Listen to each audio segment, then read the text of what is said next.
Hello' guys, কি খবৰ আপোনালোকৰ? আশা কৰোঁ সকলো ভালে আছে আৰু ভগৱানৰ কৃপাত আমিও ভালে আছোঁ।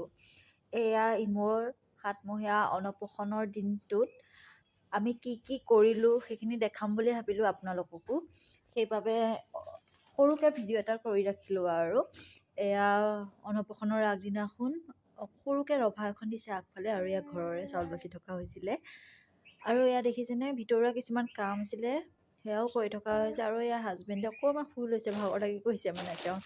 আৰু এয়া ঘৰতে এয়া মাংস কাটি থকা হৈছিলে আৰু ভাইটিহঁতে।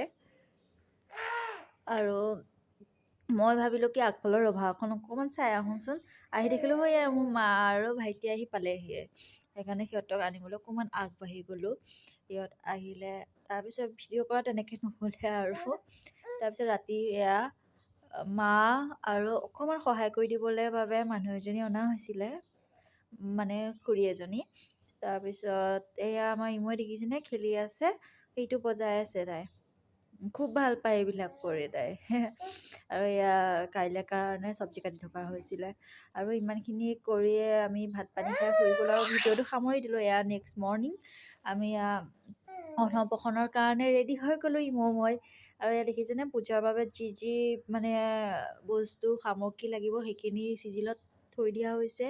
আৰু এয়া পূজাৰ বাবে আজি ইমোৰ দেউতাক বহিছে আৰু বোলে দেউতাকহে বহিব লাগে এনেকৈ কৈছে, সেইকাৰণে বহিলে। আৰু এয়া ইমোৰ কাৰণে কি ধৰিব বুলি তাই দলাখন সজাই দিছোঁ। আৰু জানেনে, ইমোৱে ইমান কান্দিছে মানে ক'ব নোৱাৰা কিয় কান্দিছে, মানুহ দেখিয়ে কান্দিছে নেকি। সেয়া খুৰাহঁকে এই দলাখন ধৰি দিছে। ভালকৈ ভিডিঅ' কৰা নহ'লে আৰু মানে নিয়মখিনিও ইমান মানে তাই কান্দাৰ কাৰণে ইমান মানে ভালকৈ কৰা নহ'লে আৰু। আৰু এয়া দেখিছেনে, ধান ধৰিলে তাই। আৰু এয়া ধান ধৰাৰ পিছত তাৰপিছত তাই কাণত লাগিলে যে, সেইকাৰণে মানে ভিডিঅ' কৰা নহ'লে। আৰু মই উঠি গুচি গ'লোঁ মানে অলপ তাইক ফুচলাবৰ বাবে, নাকান্দিবৰ বাবে, যিহেতু কান্দিলে ভাল নালাগে আৰু। সেইকাৰণে এয়া তাইক লৈ অকণমান উঠি গুচি গ'লোঁ। পিছত নিয়মখিনি মামাকে যিখিনি নিয়ম কৰিব লাগে সেইখিনি কৰা হ'ল বাৰু, কিন্তু ভিডিঅ' কৰাহে নহ'লে।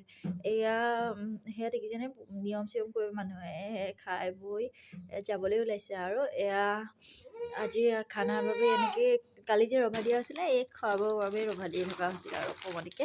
আৰু এয়া দেখিছেনে ইমো, সেয়া খুৰাকৰ ওচৰত ইমো। এয়া মানে খুৰা কাকাকৰ ওচৰত মানে আমাৰ হাজবেণ্ডৰ পৰিয়ালৰে আৰু এনেকুৱা তাই তাতে আছে।